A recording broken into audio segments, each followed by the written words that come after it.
Good morning, everyone. I would like to call the Budget Review Commission meeting of October 1st, 2025 to order. I'm Dan Schweiker. I'm the interim chair of the Budget Committee meeting. And first of all, I'd like to start with roll call. Thank you. Vice Chair Schweiker. Here. Commissioner Carla. Here. Commissioner Badenoch. Commissioner Newman. Here. Commissioner Stevens. Thank you. So we'll start off today with introductions. We have one new committee member who's sitting right next to me, and I'd just like to ask you to quickly introduce yourself. There you go. Good morning. My name is Skylar Badenoch. I'm currently the Chief Executive Officer at Hope for Haiti, a international nonprofit. Just by background, I was born here in Scottsdale, Arizona, right over at Osborne Hospital down the street, so it's nice to retrace my footsteps a little bit today. And I've moved back to Scottsdale after some time in Washington, D.C., doing international development work about 9 years ago with my wife, Sahar. We have two kids, Lillian and Layla. We're parents of two students that go to Scottsdale School District, and just really honored to be part of this commission, so thank you. Well, thank you, and welcome to the committee. So the first item on the agenda is the approval of our minutes. And Sonia, do we need to approve them individually, or can we approve them all together? I think I'm going to look to the city attorney's office here. Jennifer, do they have to approve those minutes individually? Can they approve them all? So long as they make a motion to approve all of them, they can approve all of them at once. Okay, thank you. Does anyone have any corrections on any of the minutes that have been submitted to us?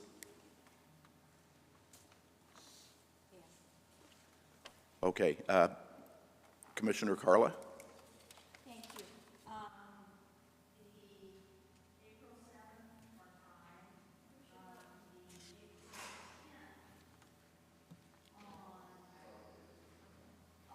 fine. Sorry. I just learned that. I hit that one, but didn't hit that one. Okay. The April 7th are fine, but on the April 10th one, under the chair's report, we need to add that Budget Director Scott Silen dispersed corrections to the draft budget table of contents and pages B8, 9, and 16 that Commissioner Carla had requested at the April 7th meeting, as well as clarification on page C46 regarding police department FTEs. Then on page 2, paragraph 6, just a clarification on the line where it says where funds were exactly spent, you need to add where 490 funds were exactly spent, so the sentence is clear.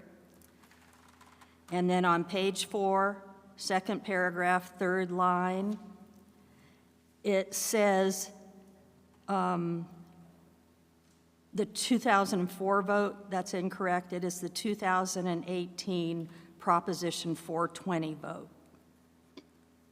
And that's on 410. And then the April 11th, page 2, third paragraph, first sentence. You just need a clarification addition of regarding the wildlife crossing feasibility study, so people know what they're talking about. And finally, on page 10, seventh paragraph on the motion, Commissioner Carla seconded the motion because the second is a recorded. Thank you. Commissioner Stevens.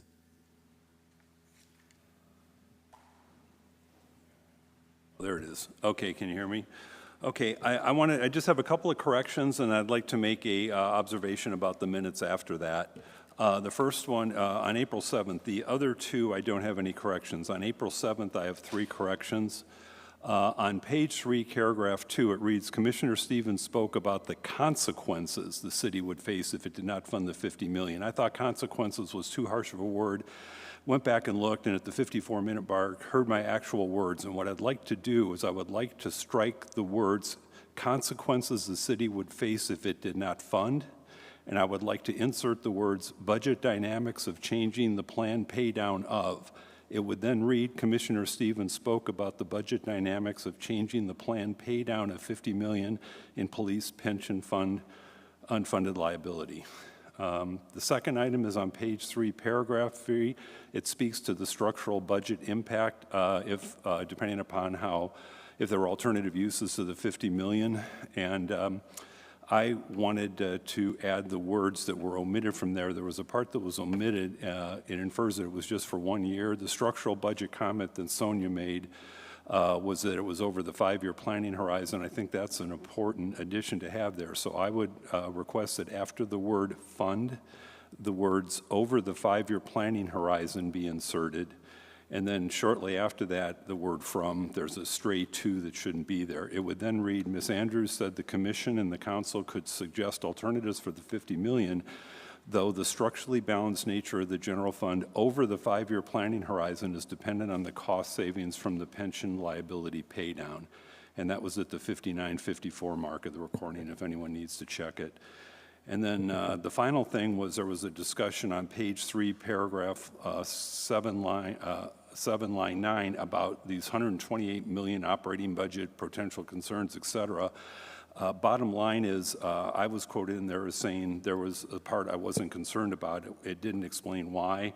And again, I listened to the 1 hour, 20-minute mark, and I would just like to insert the following words.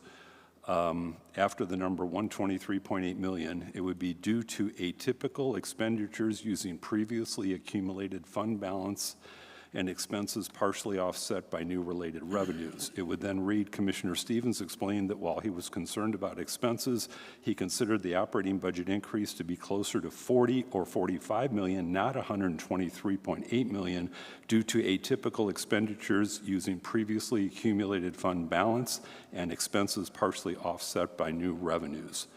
And that was at the 1 hour and 20-minute mark. Thank you, Commissioner Stevens. Are there any other corrections or additions to the minutes? Otherwise, the board chair would accept a motion for approval as amended. So moved. Second. Okay. If everybody just votes. Okay. The motion is approved unanimously. Commissioner Stevens, I believe you had another comment you wanted to make. Yes, I did have one more. And in going through the minutes, this is a lot of work. And I know, I can tell from Commissioner Carla's comments, she always does a pretty thorough review. And it's painful.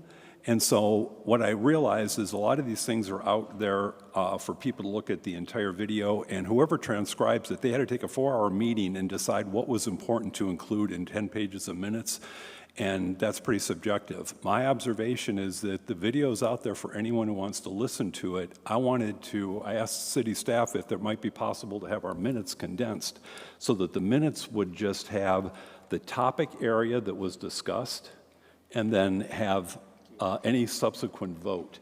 That way the minutes would record area discussed, a subsequent vote, and wouldn't necessarily require someone to go through hours of tape to subjectively decide what extra information could be in there. Because I found even for the things I said, some of it, yeah, I'm glad you put that in there. Other stuff I then had to make corrections for.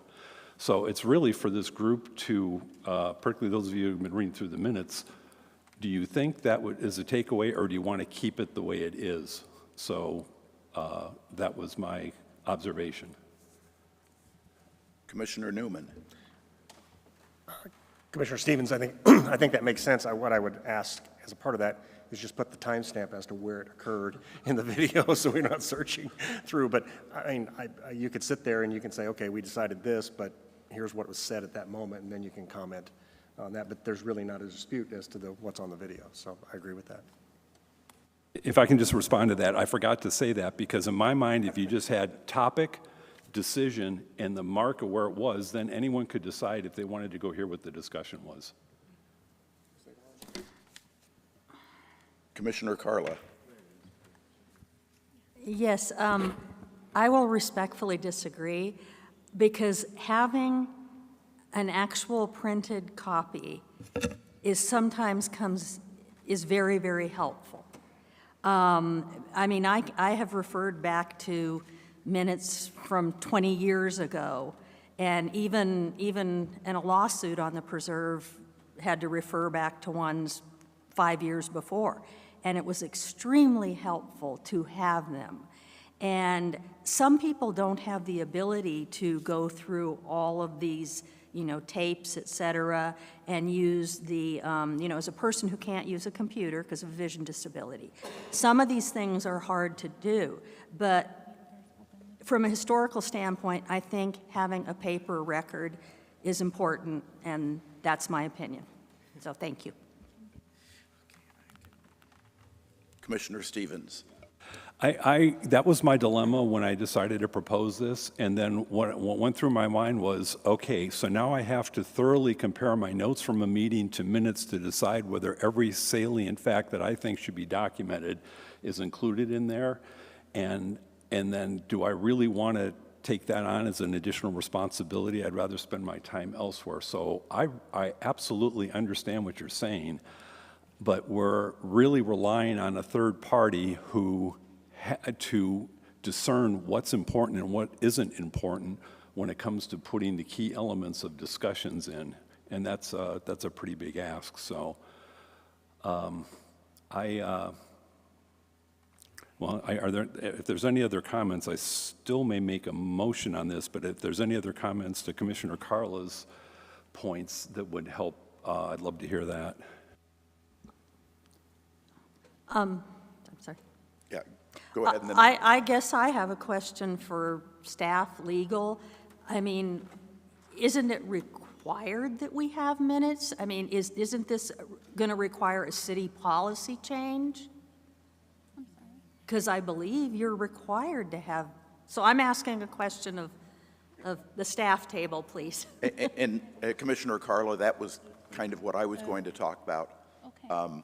I was going to ask the city manager what other committees do and what the council does in terms of detailed minutes versus more abbreviated minutes. Thank you, Mr. Chair. And again, for the record, Greg Caton, the city manager. Sorry for my couple minutes tardiness. I was wrapping up another meeting. Thank you for the question. I might suggest that staff look into this and come back with a recommendation to move on today's discussion. I have had considerable discussions with the city clerk in regards to that. I often refer to city council as the parent organization, if you will, and then the boards and commissions really following underneath that. There's primarily three types of minutes. There's detailed minutes, actually verbatim. So there's verbatim minutes, there's summary minutes, and then action minutes, progressively in that order. And quite frankly, we have a little bit of variation across the city. I will tell you that for the ones that are completed in-house by our staff are more towards the latter, which is summary or action. Summaries really kind of capture it. We outsource this because this was added on. So we're outsourcing. We're, as a budget review commission, this word and this discussion is literally costing us money as we're outsourced, just a little bit of a pun there, as we outsource subscribing. So they do verbatim, I would refer to, or closely verbatim-like. I will tell you, over my 3 decades of being in this business, it's changed because of video over the years, to your earlier discussion. So again, in just conclusion, I might suggest that you give us a little time to come back with a recommendation for council, or excuse me, for the commission's consideration. Commissioner Stevens. Okay, we'll bring it to an end now. I like that. My desire would be that it be the most condensed version, and then maybe we all keep track of salient things we think are important than we do as an addition to the minutes when we review the minutes.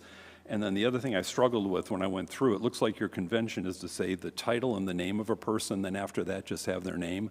But in one of the minutes, it's like, well, do I try to correct this stuff? Because one of them said city manager, town manager, Mr. Canton, and city manager Greg Canton. So there's 4 different ways in which you're described in there, and it's like, do I even go through and try to clean this stuff up or what? And that kind of led to my wanting to condense it. But I'll look forward to you getting back to us. Thank you. Yeah, I think if there's no objection, the committee would welcome a input from the city on how we should do this, so we can put that for a future agenda item. Is that agreeable with everyone? Yeah. I don't think we need a motion for that. Okay. Let's move on to staff update. While we're waiting for the presentation to pull up, welcome back from your summer vacation. Hopefully all of you had a great summer. Okay, so I just have a few slides to give you some updates, and also for the sake of the audience, maybe here or at home, who haven't been with us last year and wondering what we're all about. So next slide. So just a quick recap of what the Budget Review Commission did last year. So we started in February after the Budget Review Commission was formed in January, and we had a series of educational meetings where we went over revenues, financial policies, pension costs, and reserves and contingencies. We then went into March, where we looked at the proposed capital budget. We also specifically looked at capital project increases that were larger than $1 million or 10%. And then in April, we looked at the proposed operating budget. We went through various department presentations explaining the proposed operating budget to you. And then on April 22nd, the Budget Review Commission held a work study with council to provide some updates of the work of the commission and also some topics for consideration. And then following that, the City Council received presentation of the proposed budget at the beginning of May, and then May 20th, they adopted the tentative budget, and on June 10th, they adopted the final budget. Now, just kind of a point of what you need to know here as a Budget Review Commission is that by our city charter, the council is required to adopt the tentative budget no later than the second regular meeting in May, and also adopt the final budget no later than the first meeting in June. So next slide. So the Budget Review Commission focused on some of the areas that the city had already started working on. And since these were some of the areas the Budget Review Commission discussed, we wanted to let you know some of these updates and initiatives that the city has embarked on. And I'm going to let Greg speak to the first few points. Sorry. That's okay. Thank you for the opportunity. We spent a lot of time, or a fair amount of time, associated with the capital projects in the spring, and wanted to report back of some progress and some implementation of suggestions from the commission. Specifically, there was the suggestion of a tiger team. I believe Commissioner Stevens coined it that way, and we've implemented that tiger team as it relates to capital. We utilize that in 2 forms. First of all, even though the budget had already been identified for 25-26, we are utilizing it for capital projects for 25-26, specifically in the way we call it readiness. And is this project ready? And is the funding associated? How do we allocate staff to perform and prepare for that capital project? As an example, it might not come as a surprise to you that the beginning of the fiscal year, call it July 1st, all of those capital projects and all of those departments are ready to hit the ground running. They certainly don't want to wait till June. Well, we can't, we don't have the resources to start all of those in July, of course. There was not a process or a method to really spread that work out. And now with the Tiger team, the capital review team, we have that. So we call it a budget a readiness form for those capital projects in the already budgeted in that current year. And then we actually have started the budget development for 26-27 early. And we are utilizing that team. We call it a pre-BUDS. I'll use that technical term. And our system, we call it the BUDS system when you enter a capital project. And so we wanted to have an opportunity of a vetting opportunity pre-BUD, before it actually gets entered into the system. Is this a project that we believe is worthy for even consideration? And it's a higher level capture of a concept of a capital project. And then what we have done, and that's been implemented, we started all of this in essentially May with the existing readiness, if you will, the first step. And then as we've looked to develop the 26-27, implemented the second phase where departments have submitted their pre-BUDS form. And in many instances, what we see is a capital construction request for a sizable amount. And we've sent that back and say, where's your design? Where's your scope? Where's your feasibility? And that has really been the benefit of that process, is to spread that out. And historically, and we've had so much discussions in the spring, this group will appreciate this, of it really being compressed or lumped into one, and then really not identifying the initial capital construction cost until you were almost mid-project, if you will. And I'll give the example that this group, I believe, will appreciate, is the Cactus Pool. And the Cactus Pool, I remember the commission and commissioner asking, it's $31 million, which was the 2019 bond amount. Is $31 million going to get this going, going to complete it? And it was in the 5-year, and the answer was unequivocally no, that we don't believe that's enough money. And so what we have done is put in a scope work, feasibility work to the tune, feels like $250,000 is the magic number for many of these, and then not even put in $31 million because it's the wrong number, quite frankly. It's a hypothetical number that was somewhat developed in potentially 2016, 2017, which is so outdated, and that's where some of the misinformation in the community, I think, has come from. We developed a 2016 dollar amount that went into the 2019 bond issue, and then we're going to construct in 2029 and think that that's accurate, and it couldn't be farther from the truth. So identify feasibility up front, and then any potential gap, identify that, and I'll just use a hypothetical number, and let's just say that comes back at $50 million. Then when we initiate that and bring that project forward, we will say $31 million from this funding source and $19 million from this other funding source. I don't believe that discussion was previously occurring, so sorry for the detail on that, but I think the group will appreciate our implementation of the path that you set us on there. And then I would also talk about the pavement study that's been initiated. We have some initial estimates of that 10-year program. It didn't have all the costs included in there, and so we've asked our consultants to go back. They're wrapping up that work, and that will be completed in time as we get earnestly into the budget development for 26-27. I anticipate that pavement program will take 10 years to get up to a pavement condition index that is appropriate for the community. As the commission will remember, we had a creative financing, and I use that affectionately in this case, of finding some additional funding for pavement in 25-26, and we reallocated some dollars that were previously associated with Thomas Road improvement and put that into pavement throughout the entire system. And as a result, our historical funding of approximately $10 to $15 million for pavement preservation increased up to approximately $42 million for the current fiscal year. And that's why you see a tremendous amount of pavement work being done throughout the community. And specifically in Old Town, we wanted to invest there.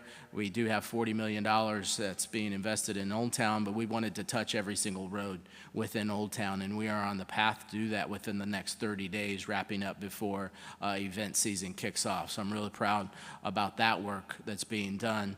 and just maybe for the broader audience, our scope in doing that is if you can have the discipline to do regular preventative maintenance, then that really prevents you from doing that significant road reconstruction that is so costly.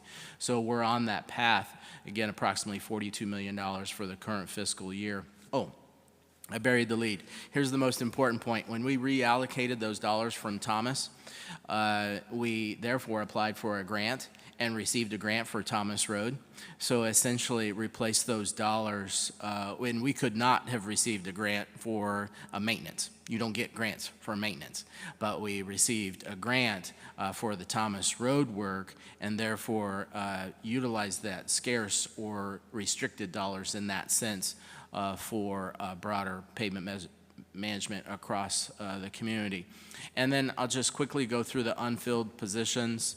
I, for the last 6 months, have been reviewing every single position that comes vacant. The departments have to send in the request for approval, and I have to authorize that before we initiate a recruitment process. So every single vacancy within this organization comes by my desk for approval before we move on.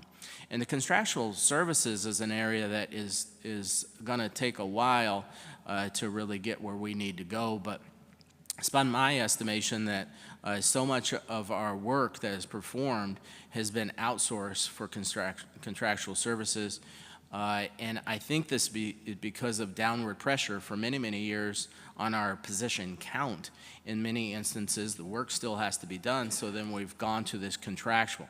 Well, many years ago, that probably was a very efficient, cost-effective way to do things. What has happened, because that private contractor has to meet payroll in a very tight labor market. The labor market is softening in some areas, but I would submit around 21 through 23, we saw an extremely tight labor market, and therefore we saw significant increases on the contractual side.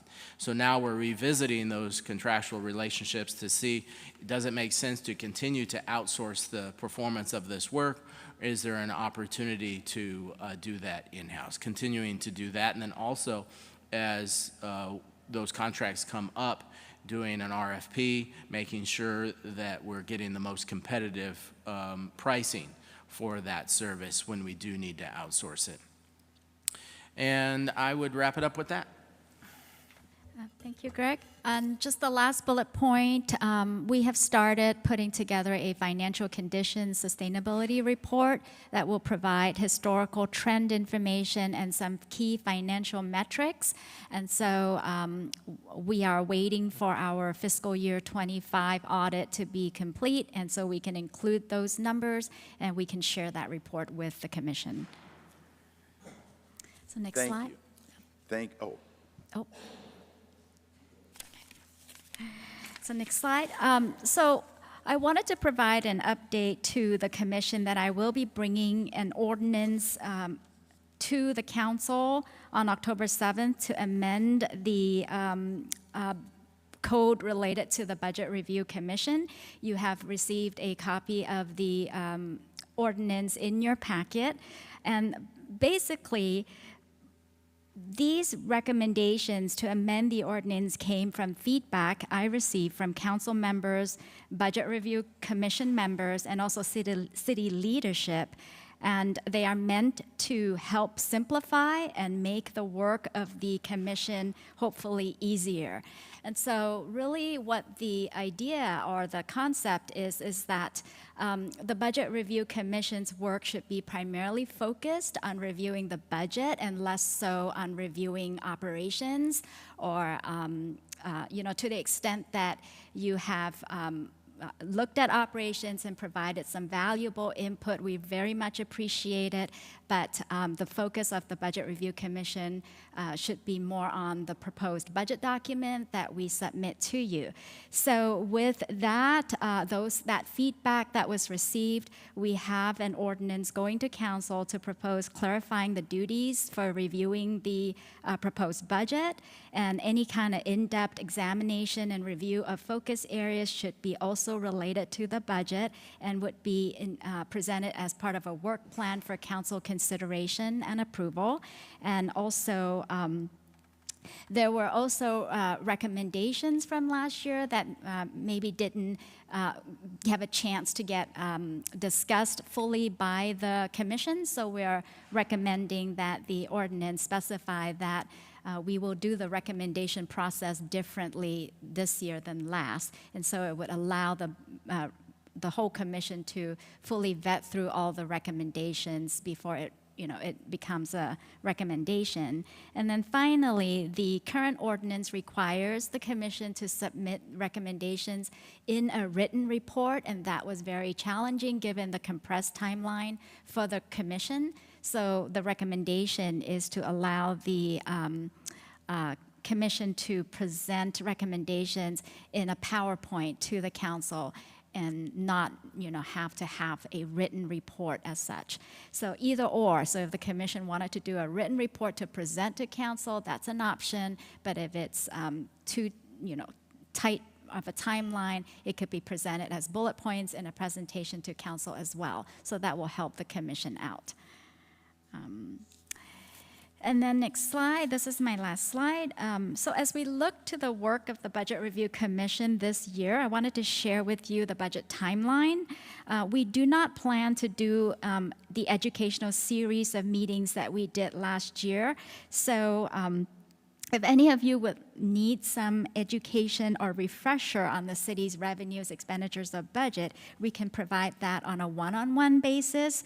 And last year's educational meetings are also recorded and available online. So we will not be conducting or holding any meetings in February or even in March to educate in terms of educating. However, that said, our budget process, if you can follow this chart, starts in November, where the departments submit and review budget requests and also the budget work that the budget department office has to do. And then between December and February, the budget office works with all the departments to go through line items and balancing the budget. And in March, the executive leadership team with the city manager reviews the budget and makes the final budget decisions. So there is multiple levels of review before it even is presented to the Budget Review Commission. And we release the budget typically the first week of April. And that is when the Budget Review Commission will be provided with the budget document. We were thinking we would hold some meetings, a couple meetings in March to go over the capital budget like we did last year, because the capital budget is usually done first. So we will probably do that again this year in March. And then in April, we'll probably hold a couple meetings to go over the operating budget. And I will be reaching out to each of you to find out what is a good time so that we can establish a commission meeting calendar for the year. And then, as we spoke about earlier, council is required to adopt the tentative budget, no later than the second meeting in May, and then adopt the final budget no later than the first meeting in June. And so the last slide I have is, so here's a possible schedule and timeline. So we have penciled in a work study session with council October 21st to provide council with a work plan and have them provide any direction and input. And between November and January, there could be a possible 1 or 2 meetings regarding any focus area work or any reports to the commission. And then really between March and April, those were the 2 months that we talked about reviewing the proposed capital budget and the operating budget, with possibly a work study April 21st with the City Council. So that is a proposed work plan or timeline, I would say, for the Budget Review Commission. And I can take any questions. Thank you. We do have a couple of questions from commissioners, but before we do that, Greg, I believe we have a new city attorney, and so it seems to be a lot of our things get directed back towards the city attorney, so if you'd like to introduce her to the committee. Hi, good morning. My name's Jen. Oh, it went the other way. Oh, It was on before. sorry. Good thing I wasn't saying anything. Good morning. My name's Jennifer Fernandez. I'm new with the city, and I'll be helping you guys, and I'm here to help provide advice during your meetings. Welcome. I'm sure we'll have lots of questions for you during the year. Thanks. Commissioner Newman. So, City Manager Caton and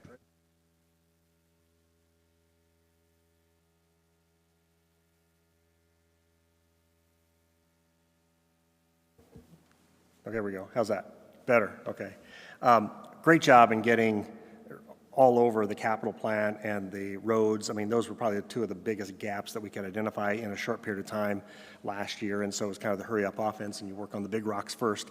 And along those lines, I mean, you're really tackling the process here in terms of doing that. And so I would encourage continuing with that feasibility work, all that. I can imagine it's now on a improvement cycle where it gets better and better. I mean, if nobody's talking to each other, then obviously there's going to be gaps. And then once people start talking, they say, well, gosh, we could do this, and I'm not going to start on January 1st. I could start in February 1st or whatever. But then your contractors are also, they're probably, when there's ambiguity in the scope of a project and the definition of a project, they just raise the prices. And we've talked about that, like, how do we get our hands around that? And if there's ambiguity, that's your number one reason that contractors just add money when there's risk and doubt, you know. So if we don't even have a design and we're asking for $50 million, or that's an extreme example, obviously there's going to be opportunity in the middle of that. So I appreciate getting on that, and if we can continue to advance that and even get more rigorous on the pre-work, because it's expensive to change later, but it's really cheap to spend time in the design, and it doesn't cost hardly anything to change a design, a budget, staffing, whatever, but make sure everybody's in alignment and everybody's holding hands that we're going to go there. So that was terrific. From a road standpoint, obviously, you know, I'm amazed at how quickly you've gotten on that. So I'm very appreciative of that. As we get into the capital budget next time around, I would hope that we get into the prioritization, because more into the prioritization of what we're going to work on and telling council what we're not going to work on, because in the analysis I did, we had roughly $1 billion of capital projects, but about $700 million of it was rolling from year to year. Maybe it wasn't the same project, but it was the same bump in the rug. And so it just says that we didn't have enough resources, and we need to spread that out and say, we're not going to get to that in 2025 or even 2026. It's off the horizon for now, because we just can't get to it. So I think those are all areas of focus that are terrific on that. And then from a budget standpoint, I forgot my last point, so I'll think of it later, and I'll let Carla go from there. So, Commissioner Carla. Thank you. I echo what Commissioner Newman said about getting on the Capitol and the roads. That's excellent. I have a question about the ordinance, though. All other commissions in the city rotate chairs on a yearly basis. And how would we ask a question or propose to have that added to this ordinance, so that this commission is more in line with other commissions in the city? Thank you.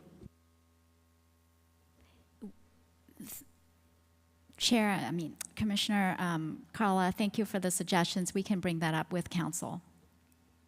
Thank you very much.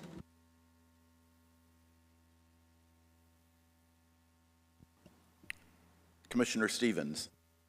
The city treasurer, you said you'll bring it up with council, but does that mean you might modify this or you might not modify this to include her recommendation? Because her recommendation is intriguing to me, because right now the ordinance says the mayor appoints the chair. There could be a good reason for that. Otherwise, commission should appoint their chair, or they should be rotated possibly. So how are you going to decide what you want to put in the recommendation to council, or do you need to separately confer to the council members first before you do that? Commissioner Stevens, that would be the council's decision if they want to do that. We would not be bringing it to council. So the council, when they review the ordinance, if they choose to change that, they can adopt an amended ordinance. Okay, thank you. Then I guess what I'd encourage the people on the commission here would be to talk to whoever appointed you, and if you believe that would be a valuable element to the way we operate, then you would encourage that person to include that in the ordinance. Then the other thing I wanted to mention is, for City Manager, thank you for what you provided back to us. I mean, that was somewhat gratifying. And I mean, we're well compensated for what we do, but by you being able to add that, that made it feel a little bit better. So thank you for that. And then as far as the rest of the ordinance that's here, I kind of went through that. I don't think it really takes away anything from us. The message I kind of got in here, and you can correct me if I'm wrong, is more, hey guys, you're supposed to look at a budget. Why don't you look at the budget? Look at the pieces that you think are material coming into it, and if you happen to notice processes coming out of that that you can make recommendations for, fine, but otherwise it might be more helpful if you let council make the decisions on strategic things, and why don't you all look at the pieces of the budget? That's kind of how I'm reading where the subtle direction to this is going, and I think I'm okay with that. Because the way it's written right now, it says we can do a written report or we can do a public presentation, so it gives us flexibility. And in our next topic, we're going to be talking about what we want to do, and I think that's kind of up in the air right now as far as how we want to attack this animal. So thank you, unless there's something else you wanted to add to my comments. Anyone else have any comments they want to make? Other than that, thank you. I think it was a very good presentation. Let's go on to item number 4, which is discuss the mission and work of the commission. Now, we have some ideas we want to talk to people about, but I want to make very clear that, you know, as interim vice chair, you know, there may be a new chair at the next meeting who may have a different approach to this. So I think what we're talking about today, we all understand may not be binding, but I think for the people that are sitting up here now, it's kind of the idea of the way we'd like to do it. And you know, we've all had a lot of input. We've all thought a lot about this. Commissioner Stevens did a lot of work over summer vacation on coming up with some ideas. I put a few of my thoughts down, and I think they go very well with each other, because I tend to look at things more from the 40,000-foot level strategic one, and then Mark looks at things as more of an actionable, tactical way to go.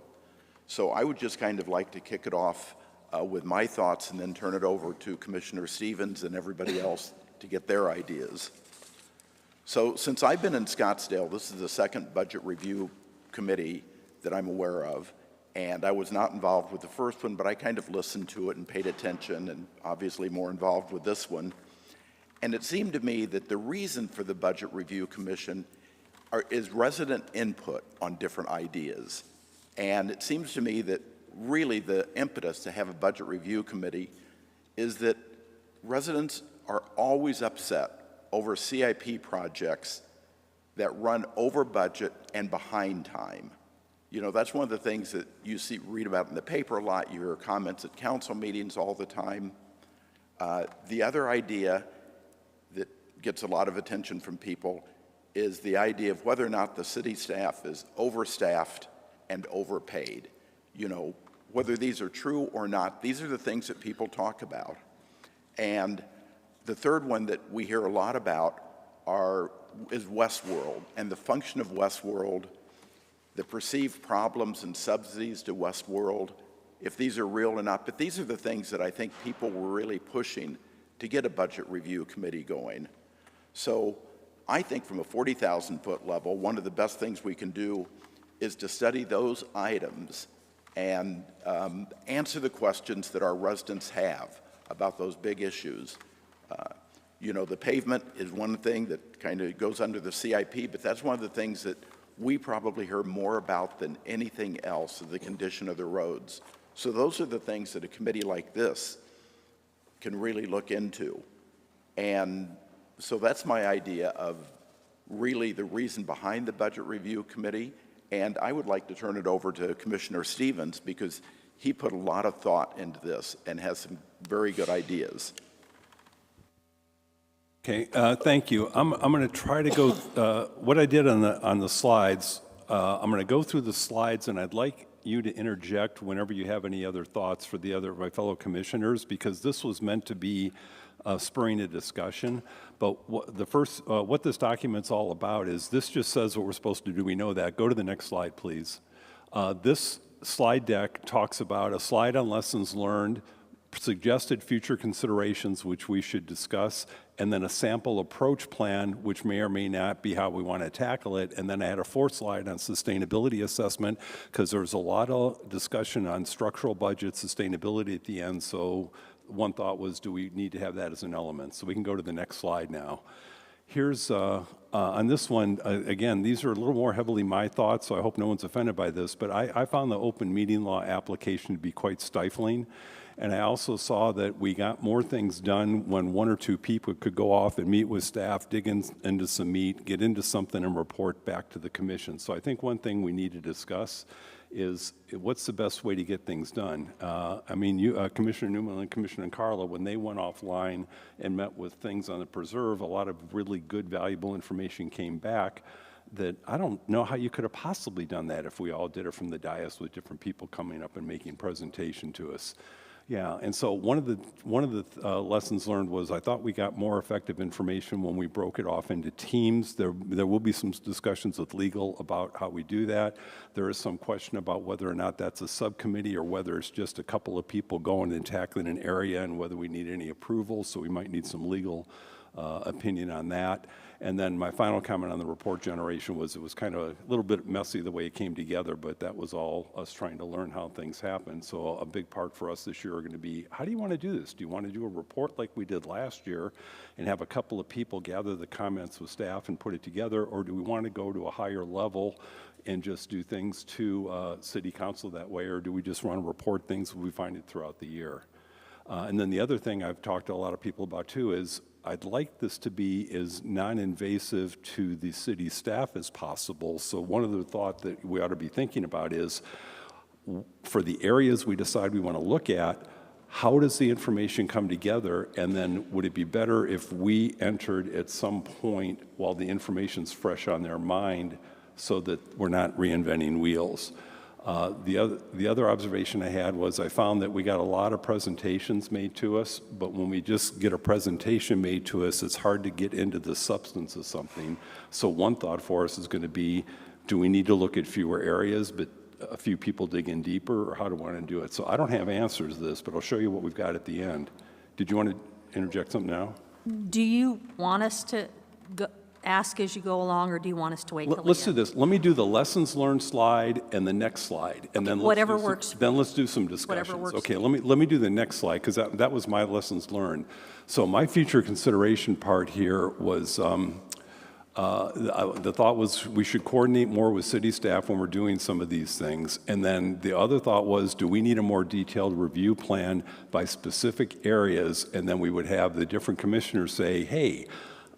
We decide what areas we want to get into, and then, oh, I want to do that one, I want to do that one, I want to do that one, and then just to cover it all, is that kind of a tactical way you want to do it? And you're going to see an 8 or 9 page plan here that's the start of that, or is that just way too detailed and we're making too big of a deal out of this and we want to get up to a higher level? So I don't have that answered. I did a detailed plan, you'll see at the end. It was more, it's better than than starting with a white piece of paper. Just start knocking things out or changing it if you do want to go down that path. But one of the things this ordinance has is we're supposed to have a work study session with city council where we're going to submit our plan.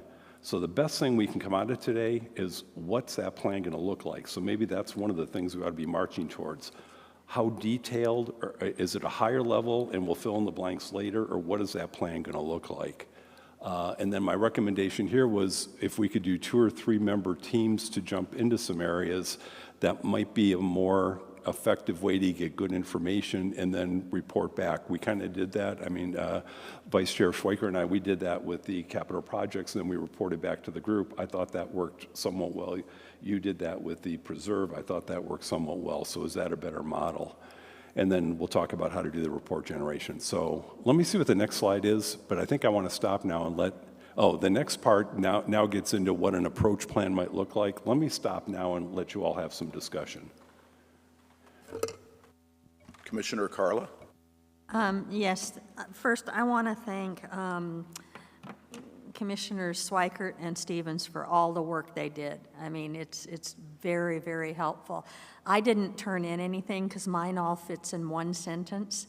I think that we need to be more efficient and more focused and set a better example. Because one of the things I remember most about last cycle is looking out in the room and seeing top staff from every department sitting there for hours on end, and all I could think was, how much is this meeting costing the taxpayers?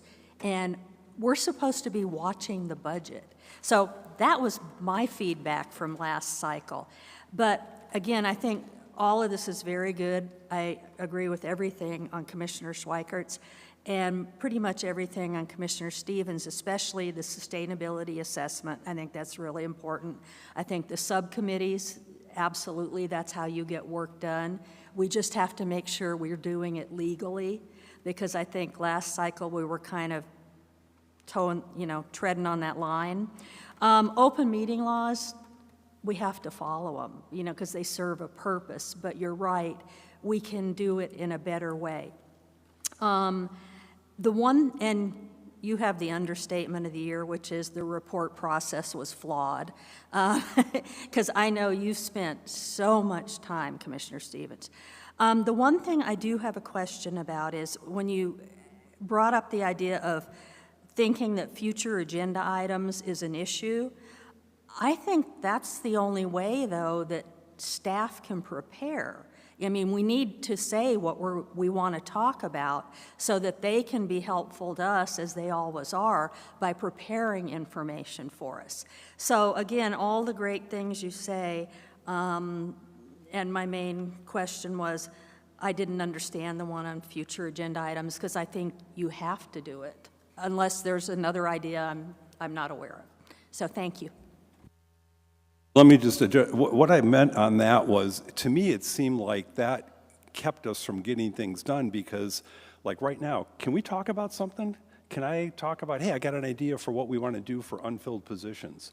Oh, I can't do that. Oh, okay, I need an agenda item for next meeting so we can talk about that. It felt like that was a constraint for me, so it might just be in the way we do things. But I would agree with the fact that if you have a well-thought-out agenda item and tell staff clearly what you want to have addressed, yeah, that's a great way to do that.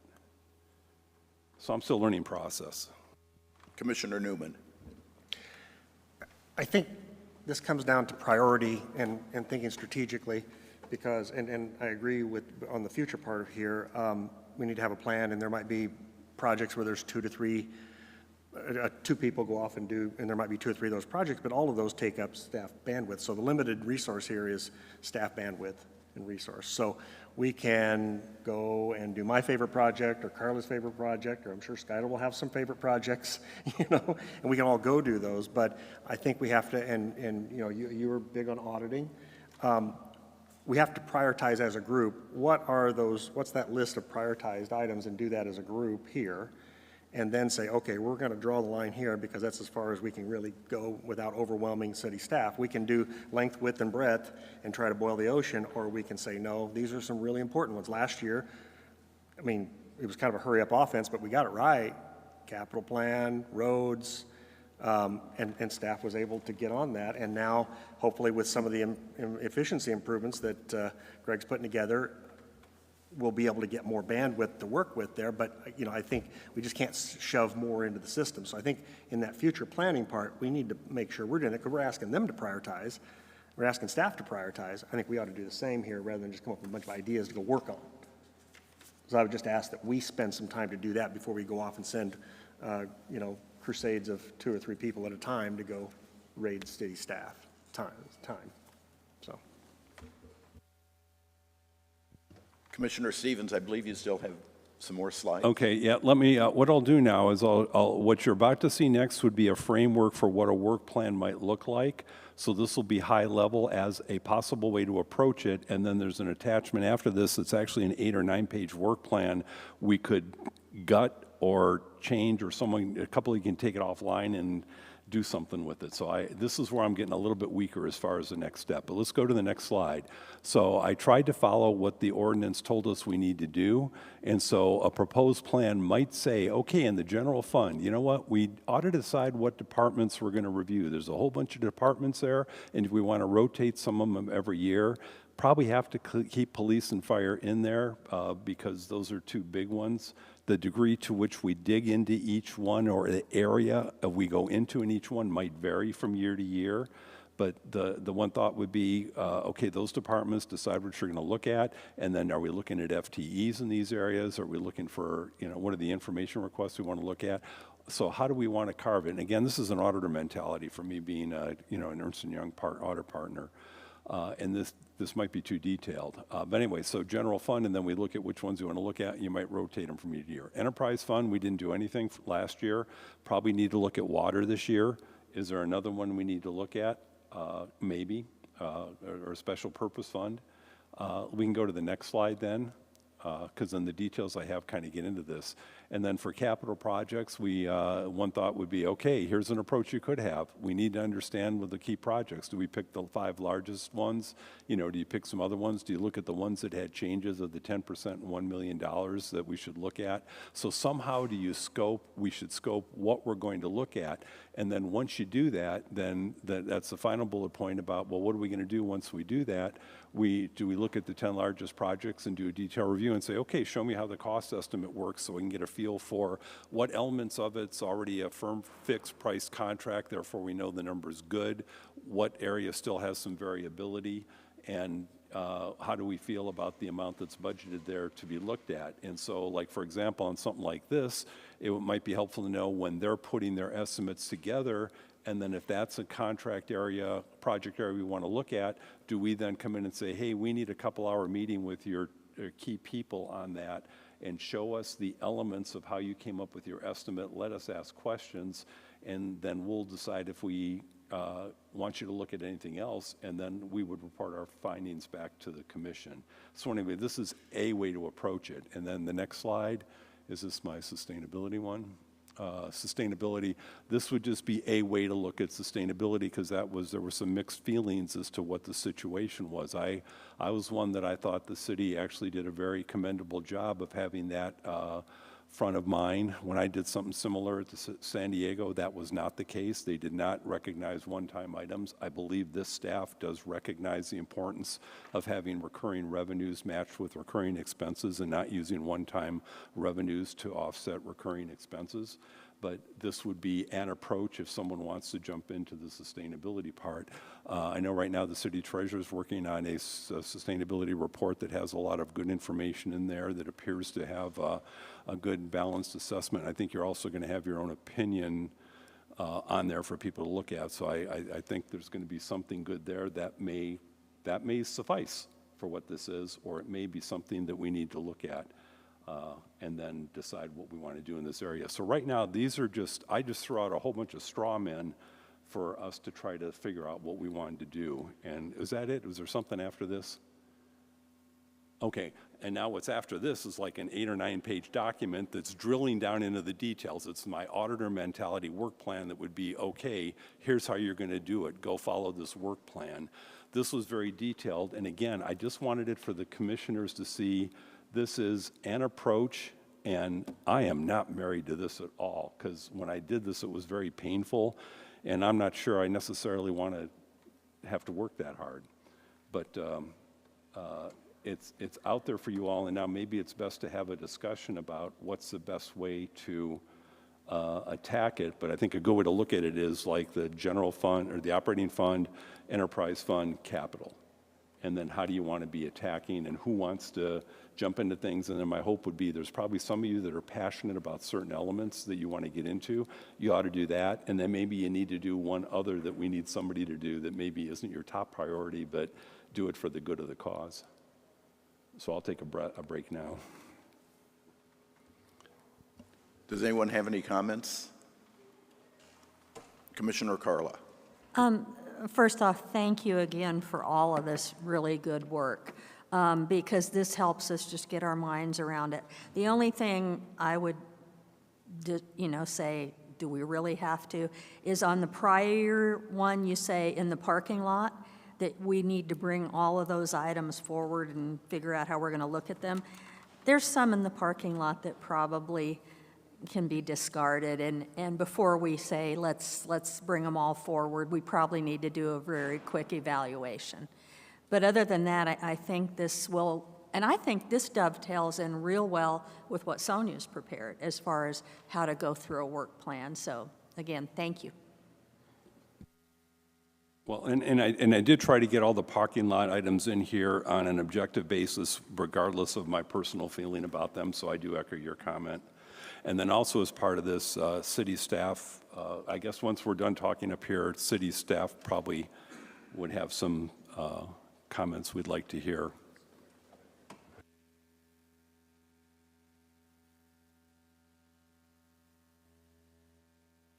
Commissioner Newman. Okay. Yeah, as we're getting I think we need to think about this a little bit. We're getting our head around, this is great work, and you and I we talked about it a little bit over the beginning of the summer.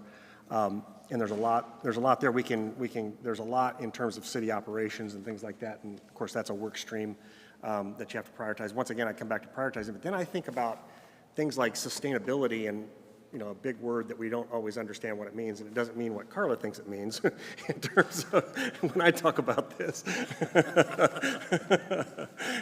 This is sustainability in terms of business, operations, financial, you know, what are the forces that are affecting Scottsdale? And one of the things that is coming at us very hard, and it's not necessarily, it may be captured in this, but not necessarily. It's something that's really is when we look at AI, automation, all of these things. If Scottsdale is going to be a premier city and we attract tourism and we're looking for efficient ways to operate, I've thought a lot about this over the summer in terms of what could that trend mean for us, and we're in our traditional, hey, let's put our budget together and we're going to pay for our city services and we hire a certain number of people and we do that. But then what does that trend mean? And I think about it in terms of admin, like our example earlier of meeting minutes. There's AI out there that can analyze that and do a lot of that and automate those things. And City Manager Caton, if you have plans and operations on this, I'd love to hear from you on those things. But I think about financial, and Sonia's putting together, they're going through and getting our systems revamped and getting new systems. There are people out there and consultants that will go through your whole budget and quickly give you where you're high, where you're low, and opportunities where you're paying double for certain things. So those are leverages of more traditional uses of AI. But now you start getting into things like operations, you know, and you talk about wanting to add staff for the preserves to monitor. Well, there's robotic capabilities to monitor things like that. You know, you've all seen the robotic dogs and things like that. Those are all programmable. Carla was laughing about that when I was talking about earlier. But when I think about city services, things we want to do, you know, there's things that we wouldn't necessarily want to fund, like we had a discussion of the senior center and services, but that requires headcount, that requires expense. What if somehow AI and robotics are able to support some of that and do that very cost effectively? That might make it more acceptable from a taxpayer standpoint. You know, it seems to me this is such a trend that we have, and when we talk about security and city services, fire, police, all of these things, this doesn't mean jobs going away. This means transformation, and there hasn't been a technological shift like this in the last 3 industrial revolutions that has not meant more jobs, more productivity. It hasn't meant jobs go away. That means they change maybe. But when if we're ahead of the curve and we're ahead of AI and we're moving forward with it, time's our friend, and we can make a transition so people don't have to worry about whether they're going to have jobs or anything like that. But I think we make a much more bright and shining city and a much more productive city and much more efficient use of the resources we have. And to me, that's a sustainability issue. So I've been thinking a lot about that, and I don't know if it fits here or not, but that would be an example of something along those lines. And now this might be my favorite pet project that I was talking about. I think that's where the council has to say, yeah, we ought to do that. And City Manager Caton, you may have ideas about that and thoughts. You may already have things going on around that, but it seems to me like that's a much bigger piece of work to think about, but it might have a big impact on what we do strategically with our budget and where we go going forward. And we'd have to get a lot of people get their head around it to what it means, because there's so many dimensions to it. And it's also coming at us so fast that when we thought about it, when we were thinking about it back in May, it's now even different now here in October. It's moving that fast. And so we're either going to be ahead of it or we're going to be behind it. And I think that is a sustainable strategic issue for the city. That's all I have to say. Well, and I would agree with that a lot. Matter of fact, as just reading a few weeks ago that the first artificial intelligence conference was held in 1955, and it seemed like nothing happened for about 70 years after that, and then all of a sudden it just exploded. So I think that's going to have a big impact on everything we do. I know I use it almost every day in my own personal life, so I think there's a lot of things we can look at. You've heard of the presentation from Commissioner Stevens and everything. Does city staff have any comments they want to make?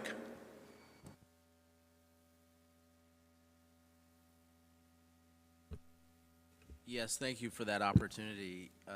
I appreciate the discussion, and I will say in my years of 14 years of having to present a budget as city manager in 2 different organizations, so 3 here, this is the first time working with the Budget Review Commission. So still conceptually migrating through how do we best utilize your time.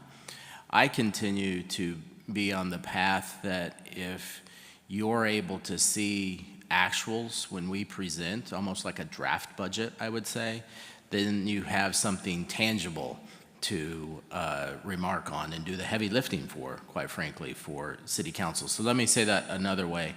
You know, we present the budget to city council, and at that time, the concrete is already starting to set, if it's not already set in many instances. So if you back up, say 60 to 90 days, and this board is able to look at it while we're still pouring the concrete, then we're really able to make more changes and put another set, many sets of eyes on it and say, did you look at this? Did you think about this? And it's almost like a precursor where we present the budget.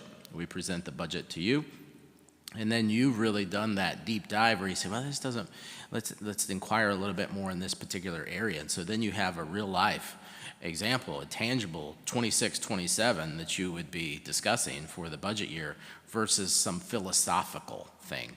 And I use the vacancies as a good example. I've spent a tremendous amount of time over the last 6 months digging into the vacancies that we have. I will tell you there's a little misinformation out there that I think that this group is probably aware of. Forgive me for a minute just to go in great detail here. And I believe a couple of years ago, we had a high watermark of a little over 300 positions. When you look at our 2,500 positions total and we're at 300, it was probably a little excessive. I will tell you, I don't know about your private experience, but from a public sector experience, we saw one of the tightest labor markets that we had seen around 21 through 23. And so it's not uncommon to have significant amount of vacancies. That's not to mean that those positions weren't needed.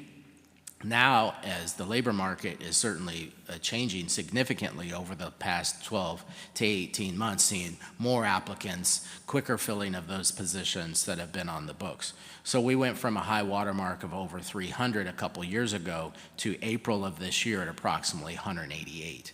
So what is the magic number? If you look at it, it's never going to be zero, right? It's never going to be zero. So if you look at it, I might submit just for this discussion, maybe somewhere between 75 and 125. And it's a snapshot at any given time, and you're constantly, someone leaves. And I will submit also, very different than the private sector, particularly here in the public sector in the state of Arizona, it's called pensions.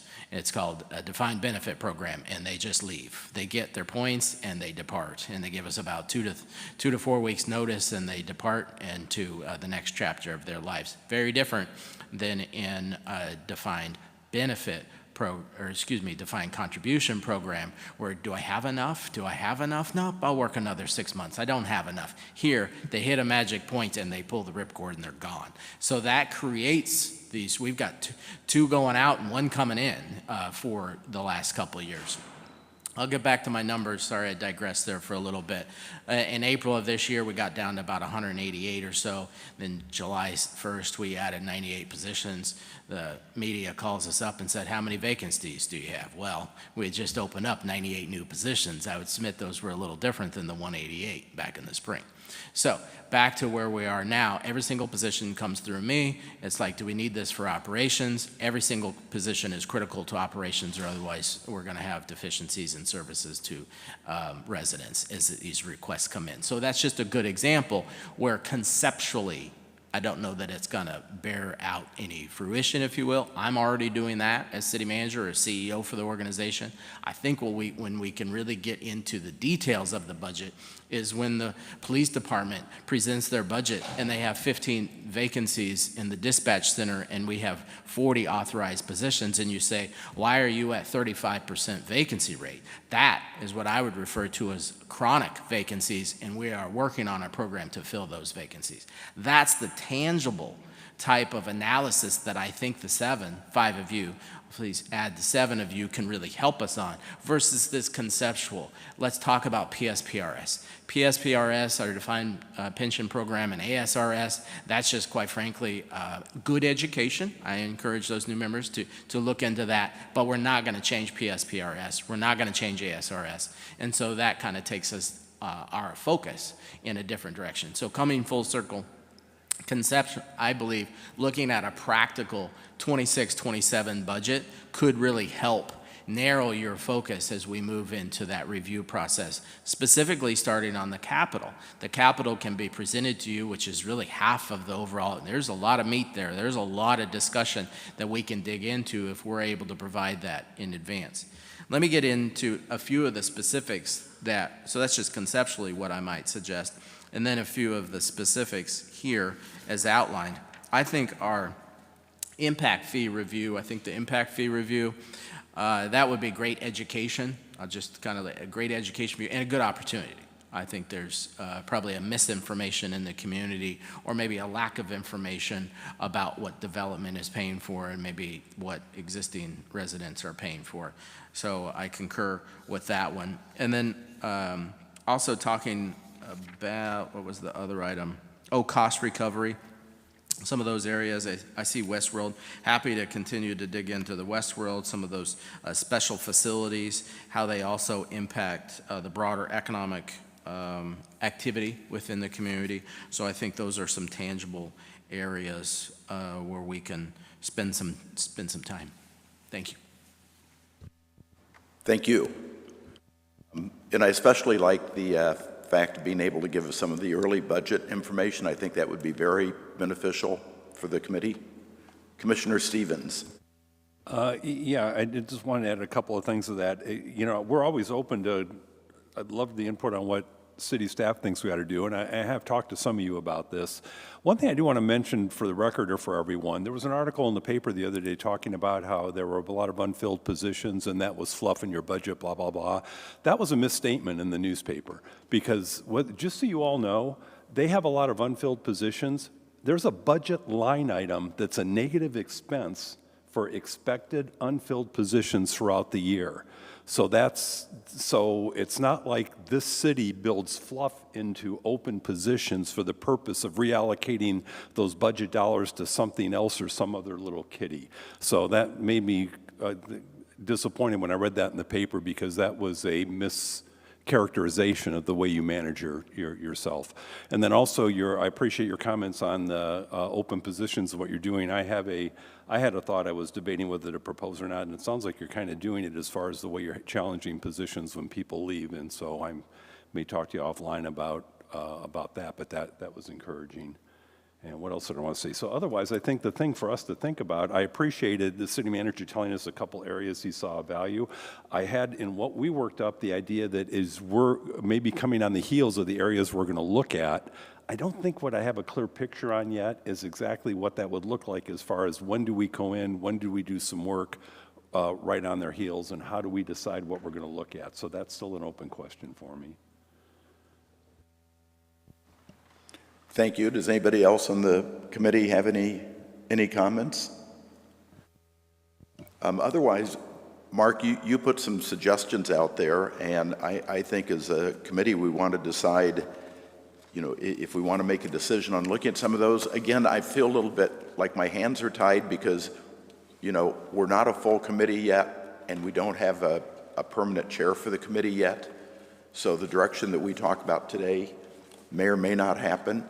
But I think we could go ahead and make our recommendations for how we want to move forward. And Mark, I would like to move that, Commissioner Carla. I just want to say that I agree with Commissioner Vice Chair Schweikert, let's just go. Because if we keep waiting, the way things are changing every day, we'll never get anywhere. So let's just go. So the chair would entertain a motion, if someone wants to make one, for just some of the ideas, maybe along your lines, Mark, of how we move forward on this. First of all, the city treasurer would like to say something. Yeah, thank you, Commissioner Schweiker. So we do have an agenda item, item 5 I do have a quick presentation on that to help guide your discussion before you guys decide on sort of the areas that you want to work on. And this item that you're on, item 4, is really just to go over the presentation and the information that you and Commissioner Stevens had provided. So if we can go Sure. to item 5 and let's move into cover item that. 5. Thank you. So I'm waiting for the slides to come up. I just put a few slides together to help all of you in terms of making your decision in terms of a work plan for you. So next slide. So again, keeping in mind that we have a very compressed timeline, we always will because of the budget process and the fact that we have to provide the council with the proposed budget by May. And next slide. So some of the considerations are council authorization is required for subcommittees according to the city code. So if the commission decides to and agrees to form a subcommittee like 2-man teams, council has to approve that. So I want you to know that. And also there are other code restrictions with respect to what a 2-man team or subcommittee can or cannot do. I don't know if Jennifer, if you want to speak to that a little bit. Sure. I think the important thing to remember there is that a subcommittee would also be subject to the open meeting law. So those same requirements that you all have for doing your work in the public, that subcommittee would have that same standard. And in addition to that, there are limitations on your ability as well as any other subcommittee's ability to direct city staff. It's not authorized by the charter or code of ethics and other things. So that would be something also that has to be mindful of how you're doing the work when you have your subcommittees after you get council's approval and you're moving forward in that way. And I think with what we did last year, we were all very cognizant of the fact that we are in no position to direct city staff on anything. You know, we can request information, but in no way have we tried to direct anything. So we're aware of that. Question on the city council having to approve subcommittees. Do they have to approve each individual subcommittee, or can they do a blanket approval to allow us to form subcommittees as needed? I believe that once we put a work plan together on the areas that the commission would like to look into and the approach, and if the approach involves a subcommittee, then we can take it annually to council as this is the work plan of the 1 or 2 items that the commission would like to look at this year, and it involves the approach of using a subcommittee, and we can have them approve that as opposed to each time we have. Okay, thank you. That makes it a lot easier. Commissioner Stevens. Yeah, I'm getting really hung up on this subcommittee thing because does that mean last year when Commissioner Newman and Commissioner Carla met separately with individuals to understand what was going on with the Preserve project, that they were in violation of open meeting laws because their purpose was to meet together as 2 individuals of the commission to gather information to report back to us? And the same thing for that meeting we had with city staff that Vice Chair Schweiker and I had, where we met with city staff and gathered information. You know, is that a violation of open meeting law? Because if you're going to be that strict about how this open meeting law stuff, and I can't work with one of these people to go get information, then we're just going to have to do it individually. And each person's going to have to do it one-on-one with city staff to get some meat in order to get anything done. Because if open meeting laws apply to 2 people trying to carry out a task and carrying out a budget commission review, that's just hamstringing you in a way that's just unbelievable in my mind. So if it's any clarification, give it to me. Otherwise, we individually are going to have to start doing our work. I can't speak to whatever happened previously because I don't have all those facts and I wasn't there. But what I can tell you is that the open meeting law is structured to be transparent and that all of us as representatives of taxpayers or paid with taxpayer funds, our work is supposed to be transparent. And so, and that's something that Scottsdale as a leader has taken into account and put into its city code as well as its general plan. So, and I looked at those before the meeting and they have statements in there that talk about like, if there's any doubt, let's err on the side of caution and think that open meeting law applies. So I know that if you have a subcommittee, then if you have a quorum of them, right, it would constitute as a meeting. So let's say you have a subcommittee of 2 people, and they're going out and they're having deliberations, consultations, considerations for something that could result in a final action. And that final action is essentially, I think, an easy way to think about it because the law uses the term if it's a legal action. But I think an easy way to think about it on the commission is if this is going to result in something that you're likely going to recommend to council, then likely it's going to be a legal action. And if you have a quorum, that work is supposed to be done in a public meeting. You know, you shared with me a lot of the open meeting law stuff, and that legal action word I tried to pour into to understand what it means. I don't think anything I did with another person was moving towards a legal action. So maybe I have to figure out exactly what that part of the open meeting law means, but nothing my subcommittees did were legal actions. They were looking at information to report back to the board. After they reported, or back to the commission, after we reported back to the commission, then there was deliberation that may turn into a recommendation to council, but there was nothing that came out of recommendations to councils that I would envision any of the work that we're proposing. Yeah, I would agree with that. I think that everything we did was in terms of information gathering, and that no decisions were made other than in the council, other than the committee as a whole. So I think we kind of avoid the open meeting law on that aspect of it, because I don't think if, say, 2 members of this group are going to get together on some CIP projects just to get the information of the scope and how they're approached and everything, that's information gathering. I don't think that meeting would have to be posted as an open meeting, would it? I think when you're just getting information, then I think that you're okay. But I think that it's a slippery slope and it happens kind of fast because if it's a 2-man work group and then we're getting information and then let's say that it's the city manager and then I said, oh, Greg, what do you think about this? Now we're in a land where we're starting to have a deliberation, right, between the 2 of us. We're a quorum, we're a 2-man subcommittee. And so we could get sideways really quick with the open meeting law in that type of situation. So I think that when you look at guidance out there from like the Attorney General's office, the Ombudsman, or even, like I said, in our own city code, kind of wants you to make sure, like for the most part, let's be doing our work in a public meeting because it can happen really fast unintentionally.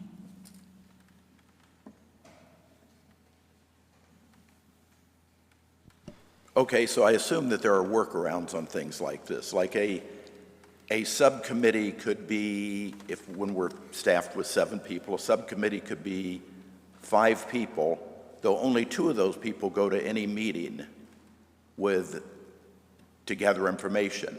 Therefore, it would not be a majority, so I don't think it would be covered under the open meeting law, would it? There's still provisions in the open meeting law about doing things to circumvent the open meeting law by making like serial meetings or like using a straw man or having less than the people there. So I think if you're information gathering, you can do that. I just think it gets a little bit dicey and it can quickly turn when you're having considerations. Another thing you could consider doing is having in the meeting where you're receiving information and then coming back as a group and talking about that information publicly. Which is what we do. Yeah, the 2 times we did it last year, those groups brought it back to the committee as a whole and we discussed it in open meeting. So I mean, to me, you know, I understand, I'm a lawyer too, so I understand that anytime you have 2 words put together, there's room for interpretation. But I think that I think that there's a way to do it where it's just, when we go out, we are just information gathering. We're not talking about what the solutions are. We're just getting information and bringing it back so that all 7 people don't have to go to those meetings. So I think that part is probably okay. Commissioner Carla? Yes, I would like to stress that at no time did Commissioner Newman and myself refer to ourselves as a subcommittee or think we were acting as a subcommittee. We were having information-seeking discussions, and there was also someone from the Preserve Commission involved. I understand it's a slippery slope and you have to be cautious, but I do want to stress for the record that at no time did we portray ourselves as a subcommittee. We were simply exploring information with the knowledge that no action could be taken unless it was brought back to this group in an open meeting. So again, there's a way, but I agree with you, we need to be very, very clear. So thank you. And getting the 2 of them to agree on anything is probably highly unlikely anyway. Commissioner Newman. When you use the word quorum in this context, what is your definition? For a subcommittee, it would depend on how many members. So it would be Okay. like the majority. So if it's a 2-member subcommittee, if they're both there, you have a quorum of that subcommittee. Well, hold on. I thought quorum, as far as the open meeting law is defined, quorum is a quorum of the commission. If you're making If another, your committee by definition is less than a quorum of the commission, is it then something where the open meeting law is a problem if you're just gathering information, as we discussed? Because there's no way you can sway the vote. That's what's behind it, is transparency around the vote, you know? So if you're not daisy chaining, and there's 2 people out of 7 that are having a discussion with staff to bring something productive back to the commission, how is that an open meeting law violation? I'm having trouble with your logic on that. I think we probably need to take a step back. I'm not saying when you gather information and it's purely gathering information that that's a violation of open meeting law. What I'm saying is that when you're gathering information, you could quickly start to have conversations about that information amongst members or have deliberations, and then that's where it can become a slippery slope and a violation of open meeting law. On that point, I agree with you, and that did not happen. Sure. With regards to a quorum, if you're making another public body, if you have a subcommittee, then the quorum is determined based upon that public body. So here you have 7, so that's how you would determine. But that quorum of 7, that wouldn't apply when you make a separate public body. A subcommittee is still considered a public body, so it's whatever the quorum is for however many members you have.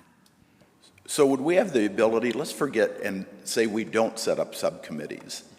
As a committee as a whole, do we have the ability for a couple of people to go meet with city staff on a particular area and get information to bring back to the rest of the committee? Possibly. I think it depends on how you're effectuating it. And some of your things, it looks like, when I look through the materials for today, it looked like there would be subcommittees for specific topics, and that those 2 people would be doing sort of a deep dive into that topic that I think might more clearly resemble a subcommittee versus like all of us are looking at this. We're not having just these 2 people look at this topic, but 2 people are going to go get information. Commissioner Stevens. Yeah, the way this was written on the back, there's a work plan here, and the work plan envisioned 2 individuals, 1 or 2 individuals going and gaining an understanding of how the budget elements came together, and then putting together a presentation to the commission to tell them what they found, and then have a discussion about whether there should be any recommendations from the commission. In doing that, the reason I kept it at 2, my desire all along was that the 2 members would go do the work, and then as a courtesy to the chair, if they needed to, would give the chair a heads up as to what the recommendation might be, so we never go more than 3, and then we just have to make sure there's never another person. Otherwise, it's like, I got to believe you can do something like this, because don't our council people as individuals, talk to each other to share their ideas about what direction they think they should go, and they're just mindful they don't daisy chain it or to get to beyond, 3 people discussing an item. So my design in this work plan was that we're going to lay out tasks that we're going to get to, and that 2 people in some cases might be gathering all the information, forming opinions about what should be discussed with the commission, and then discussing it with the commission that would then lead to a legal recommendation to council. Commissioner Carla. This is all good discussion, but why don't we just truncate it? Because the answer's right there in front of us, where Sonia talked about the fact that if we put together a work plan and we identify the specific areas that we want more in-depth study on, then council can approve the overall project, and then we can have these legal little subcommittees that follow every law and don't get us hit with, and staff hit with a million Freedom of Information requests, and we can actually move forward and get work done. I mean, wouldn't it work to just do it that way? Again, we get the first approval, and then we just apply it throughout the cycle. And then we're legal, theoretically, and we can, end this whole discussion. Commissioner Stevens. Yeah, that sounds logical, but I heard that the minute we have 2 people look at something, it's a subcommittee, and a subcommittee is subject to open meeting laws. So that's the thing we got to figure out. Can we put a work plan together that allows 2 people to look into an area and then discuss it with the commission without making recommendations to council? So it has to be the 2 people, might come up with ideas, present them to the commission will discuss them. There may or may not be a suggestion of, hey, we ought to suggest this to council, what do you all think, yay or nay? And then at that point is when it would become something that would be going to council, and that would be open meeting laws. Or otherwise, are you telling me that if we pre-approve this plan where 2 people are going to look into an area, that meeting, we now have to have the public come into Sonia's office in order to be part of the discussion when we go over the information gathering? I'm sorry, Commissioner, I didn't understand your question about Sonia's office. Okay, when I gather information, when 2 of us gathered information, we went into her office and gathered information to understand something in order to provide feedback back to the commission about what we think should be looked at. I thought I heard you tell me that when the 2 of us start conferring and gathering information, it's a subcommittee and it requires open meeting law compliance, therefore the public has to be invited to it.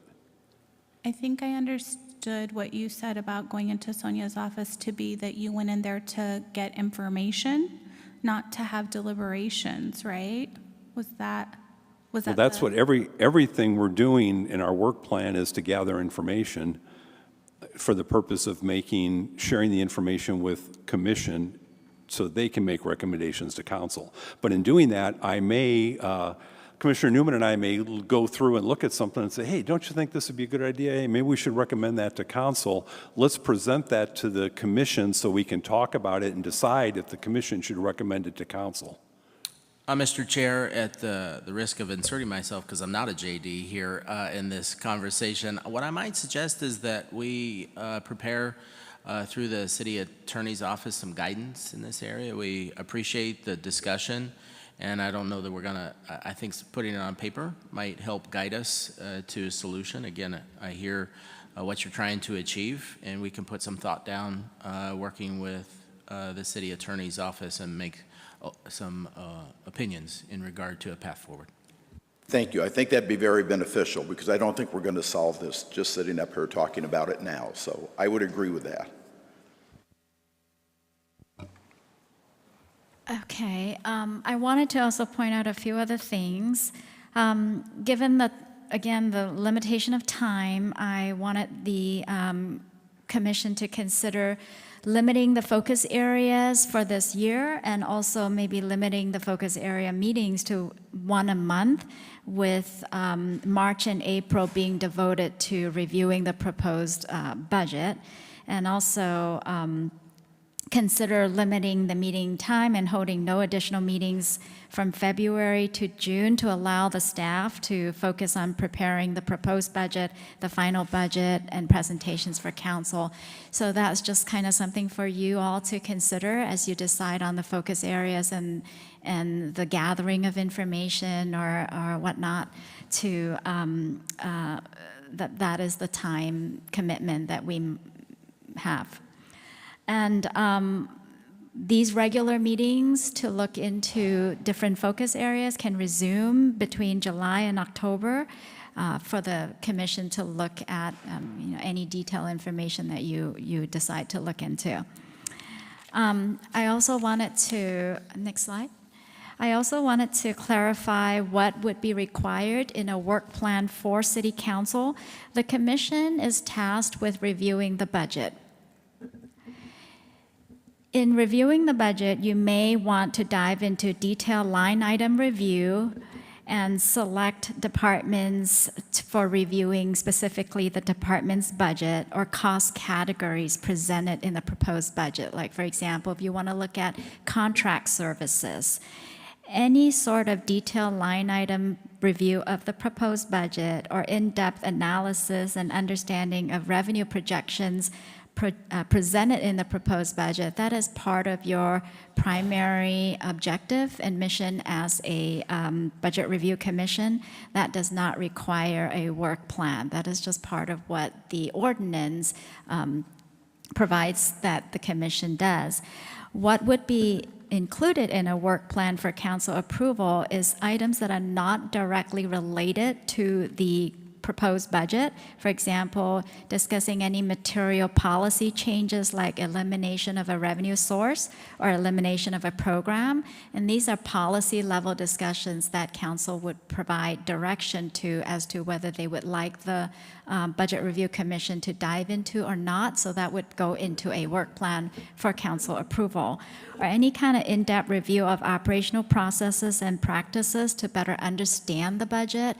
So that is, again, not specifically the charge of the commission, if you, so to speak, as part of the ordinance.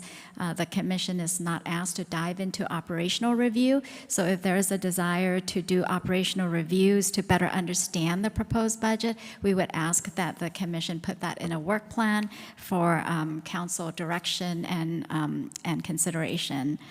And so the last slide, the next slide is, the other thing I would recommend that the commission do in developing a work plan is to consider the objective. So here are some examples in addition to approach.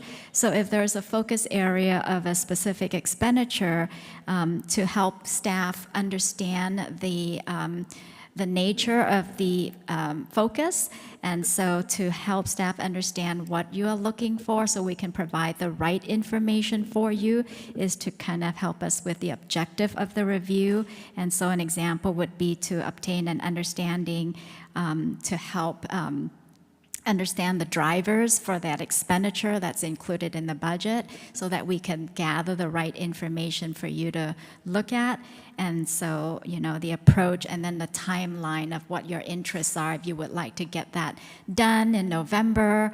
I think those are the details that as you work on the work plan, it would be helpful for staff to know in terms of the objective, the approach, and the timeline. And so, like, for example, a specific funding policy, and maybe the objective is maybe there is an interest in looking at a policy change for a specific budget objective, or maybe specific fees, understanding how the specific fees are determined and used, and so how we put that in the budget. So I think having the commission help staff understand what your objective is in doing the focus area reviews would help us gather the right information for you, and also the approach so that we can plan accordingly in terms of our own timelines and our own commitments to carve out the time to meet the approach that you guys would like us to help you with, and also the timeline. So those are considerations for when you put the work plan together. And then finally, the last slide I wanted to mention is and also this is for the sake of the audience to understand, is the Budget Review Commission is not formed to to do the work of the city manager and the city treasurer in terms of our responsibilities in the budget. I know you guys know that, but just for the sake of the audience and whoever who's watching from home who may not know, that the Budget Review Commission is formed to review the budget and not necessarily to take over responsibilities that the city manager and city treasurer are charged to do. So for example, you might see a problem with vacancies, for example, that you have identified. As you have heard from the city manager, it is his responsibility to look into that and solve the problem with respect to vacancies and identify what the problems are. I think we're not anticipating that the Budget Review Commission needs to do that for the city manager. The Budget Review Commission is not asked to solve problems that you identify in the budget, but rather to direct staff to look into it and to, as part of your recommendation. So I hope that helps. So an example would be we spent a lot of time last year looking at capital project processes, and there was a lot of good discussion and good suggestions and ideas from the commission on how to, maybe looking into how we scope projects, how we prioritize projects, and how we determine estimates.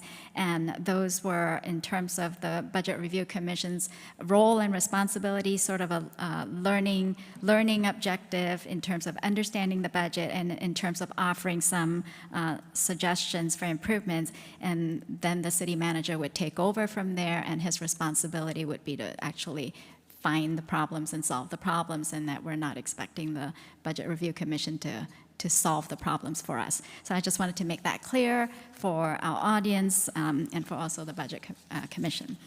And with that, I can answer any questions and allow you all to talk about and discuss about what focus areas you would like to work on this year and put together as part of a work plan.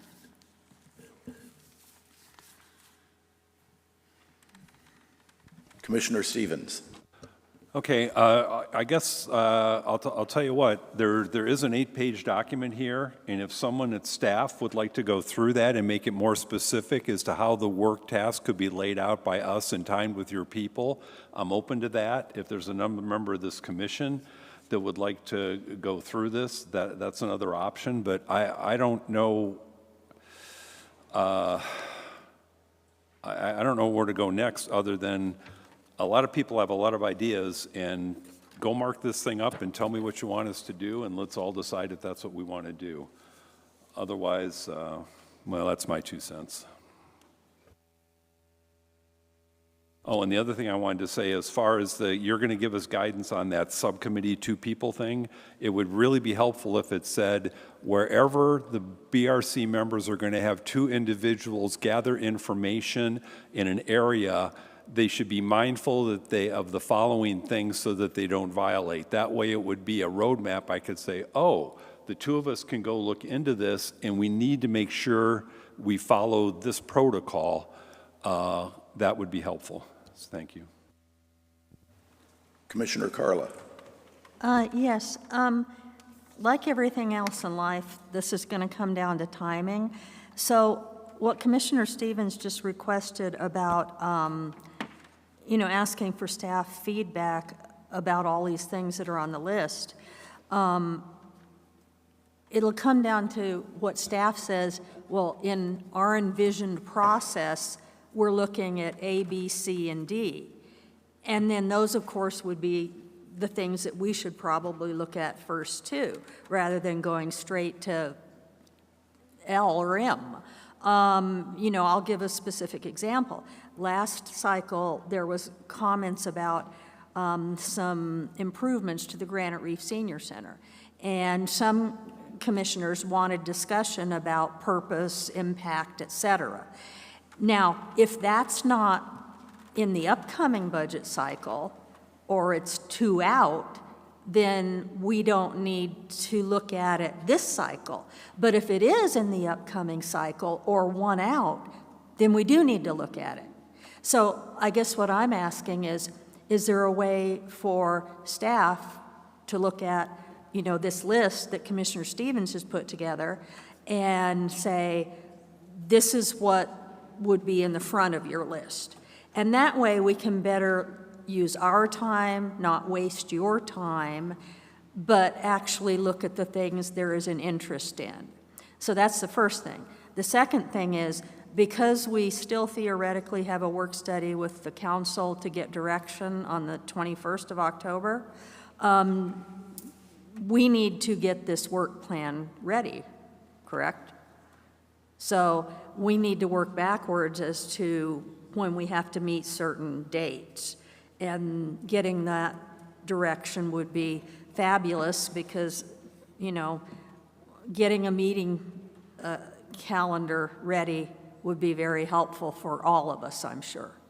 So that's my input. Thank you. Thank you, and I agree with that. Would the city want to look at Carla's suggestion and come back to us with what your suggestions would be? Yes, we can do that. Okay, and if so, timeline on that, and when do we need to get together again as a committee? I think what we would do is, if there is a new chair appointment, we will wait for that and then try to see if we can include the new chair and other commissioner appointments. I'm still waiting for information on that, and once I find that out, I can let the commission know. And if there is two new members coming on board, we'll just wait for that. And we can always push back the work study Yeah, I with was going to say council. that. Yes. Yeah, that work study on the Yes. 21st is kind of the thing that's got me a little bit worried as to when we're going to be able to get together and talk about this and get it ready for that. We can push that back to November or even later if needed. Okay, Commissioner Carla? With all due respect to Sonia, because I do respect her, I disagree. I mean, it's like, why are we waiting? If we're supposed to get this work done, we've got a quorum, let's go. You know, let's at least lay it out, because then whomever is appointed and they come in, unless they, you know, vigorously disagree with the ideas, you know, they may very well appreciate the fact that there's some structure. So again, I don't think we wait. That's the desire of the commission. We could do that too. And, you know, we could schedule a meeting later this month, push the work study session back to November, and we could regroup as a commission and go through a work plan. Commissioner Stevens? I would have a desire for some specificity in putting together a work plan, and I'm open to the city's input. And even last year I talked to you all about this. I really wanted to be sensitive to your schedules. And you've got a system conversion going on now that can't be more, you know, that's incredibly stressful. My suggestion would be, rather than wait for the chair, I'd rather have someone go through this document and get it in a format where it has a level of specificity that we would have our marching orders, but also have the input of city staff. I don't know if you have time for this, but I will make time for this in the next couple of weeks if I need to go through it. I would love it someone other than me would go through this to try to get some specificity in here. Or if two other people other than me just took this and did it, I'd love that too. But I'm open to any of those things, but I don't know if you have time for it, Sonia, but if you or Scott or whatever had, that we could get a level of specificity in here, and then the new chair and the new members can come in and say, this is good or it's not good.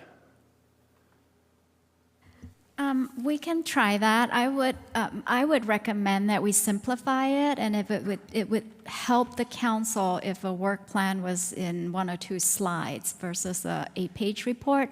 So, you know, if we can somehow simplify it into a simple presentation for council, that might be easier for council to receive the work plan as well. So we can work with you on simplifying this report that we can then put on a slide for council to approve. Okay, that triggers an idea. What if we put together a very detailed work plan for one element in each of the areas of operating, enterprise, and capital. One capital project, one enterprise entity, one operating entity. That way it has a level of specificity and timing that would merge with what you people are doing and we'd be on your heels. It'd only be one. Then when the new group comes in, they can decide if that makes sense. And if it is, then the question becomes, okay, what other capital projects, what other enterprise entity, what other operating group? But we just do one as an example. I think I would also advise you to, again, look at the objective of the review. I mean, the objective needs to really be part of the core mission of the Budget Review Commission is to review the proposed budget. So if looking into one project helps you review the proposed budget for the CIP, then certainly, and if looking into one area of expenditure helps you review the proposed budget, then absolutely, we can do that. I didn't mean one area of expenditure. I meant something like fire department, a cost center, and then cover all the elements that we'd have a picture of how we would attack it. Commissioner Carla? I don't disagree with what you're saying about go through one, but I think you have to back up, though, and get direction as to what is upcoming first. Because we don't want to pick something, no matter how much we're interested in it, that isn't, what did City Manager Caton say earlier, readiness, you know? Let's deal with the things that there is readiness for or they're working to get readiness for, because that's what's going to be in the upcoming cycle, and deal with those first. And then do what you said, put together, you know, the little work plan for it. But I think we need that direction first rather than waste their time and our time. Thank you. City Manager? Thank you, Mr. Chair. Just a couple of thoughts to add to the discussion. One that comes to mind, we rightfully so spend a tremendous amount of time on the expenditure side of our budget. I might suggest that one area of opportunity would be to look at the revenue side. And I think you could help us in a number of ways, particularly as I think we have an education opportunity to our broader community of our revenue streams and maybe some headwinds that we will be seeing over the next 20 months. Because again, as we start to prepare the 26-27 budget, one of the significant revenue streams is sales tax. And so we're literally trying to predict sales tax through June of 2027. So nearly 2 years out, and in times like this, the crystal ball becomes a little cloudy from time to time. So I wanted to insert that into the discussion. The other thing I might suggest is I get a sense that the commission feels a little rushed, and if you do, I feel that same way. But it's interesting, I think we have an opportunity. We shouldn't be rushed in October. By March and April, then we probably do feel rushed. So I do think we have some time over the next 30 to 60 days to develop a thoughtful approach to the 26-27 review and what role, what areas the commission sees are important. So I would just stress, I don't feel the sense of urgency in October, and that might help you in guiding your path forward for really the heavy lifting that happens in January, in my mind. And I appreciate your thoughts about the revenue, because I remember I was talking about that quite a bit last year of threats to revenue. I think that's very important for us to look at. So I would very much encourage adding that to our scope of work. City Treasurer? Yeah, and I would like to add to City Manager Caton's comment about revenues. That is a great area for us to dive into. The other area that I think that we would be prepared to assist the deep dive or focused discussion is also the financial sustainability. We have done a lot of work in terms of putting together a financial conditions report to try to gauge financial sustainability and looking at key financial metrics, so we can offer that as a focus area for the commission as well. Thank you. Commissioner Carla?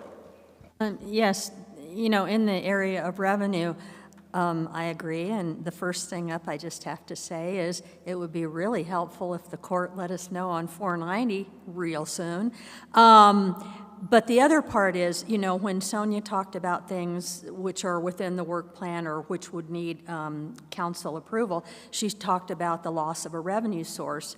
And in the previous cycle, that refers to the elimination of the food tax, which kept being brought up a lot, and which, again, I'm not in favor of because I don't think you get rid of a revenue source. But I do think we need to be ready if the legislature decides to go hog wild and take it away. So I just want us to be able to adjust should something like that happen. Because it's correct, if a revenue source goes away, like the food tax, we have a hole to fill. So, yeah, I think revenue is one of the good focuses, but also, you know, on capital. And again, I go back to what in your minds is at the state of readiness that we need to, you know, inform ourselves about. Thank you. So we're kind of running out of time for this meeting. What I would suggest is that I would like to ask Commissioner Stevens, and if someone else would like to volunteer to help him, to put together a little work plan for next year and get it off to the city. Can he get off to the other commissioners, or do we have to send it out to the city and have you send it back to us? We can work with a couple of the commissioners, Commissioner Stephen and whoever else, and develop a work plan, and we would then present it at another meeting with the whole Okay. commission. Commissioner Carla? I volunteer to help. I think most of the ideas will come from Mark, but I'm a good editor, so I will help. Okay, so I would like to ask Commissioner Carla and Commissioner Stevens to work on that and submit it to the city and work with the city, and we'll have that for our next meeting. Is that agreeable with everybody on the committee? Yes. Okay. So let's see. Do we have anything else on the agenda for today? Just our identification of, the method and approval of presentation to council. Yeah, that will just have to carry to a different meeting. That'll just have to carry. And I think the same with the identification and approval of possible future agenda items. So with that, I move we adjourn. I had a request to speak. Oh, I'm sorry, I didn't see that. Commissioner Stevens. Just help me on specificity, because what's going to happen is City Treasurer Sonia's going to want something that's a little bit higher level to present to the council, and I get it. I'm going to want something more detailed that would be a work plan so we can actually go do something once we do it. And so I'm a little bit unclear about what our next step is for Commissioner Carla and I, because otherwise I'm tempted to say, here's my work plan, mark it up, tell me what you think we should do, what I'm missing, how I time this with your staff, and then we'll take a look at that. Well, my feeling is the committee wants something with a little more specificity, maybe not to the degree that you would really like, but somewhere in between the high level and the in the trenches. So I trust that you and Carla and the city can come up with something that's agreeable. But again, it's not necessarily what the city wants, it's what the committee wants. So if you want a little more specificity in there than the... Okay. It may end up looking more like the tail end of the PowerPoint presentation that I went through. It kind of had each of the key areas as far as operating, enterprise, capital, and sustainability, and it had bullet points as to how we were going to attach it. It might end up looking more like that. Correct. And then I guess the thing we should work on, I really would like us to spend a little bit of time to work on how we would time our work with your people so it's not as invasive, yet we get something substantive that we can report back. So we'll be marching towards more of a 4 or 5 page PowerPoint presentation as opposed to a 10-page detailed Yes. work plan. Yes, Okay? yes. Speak now or forever hold your peace. Yeah? Okay, I think we're in agreement That on wasn't that. resounding, okay. Meeting adjourned. Do we have to vote on adjourning the meeting? No.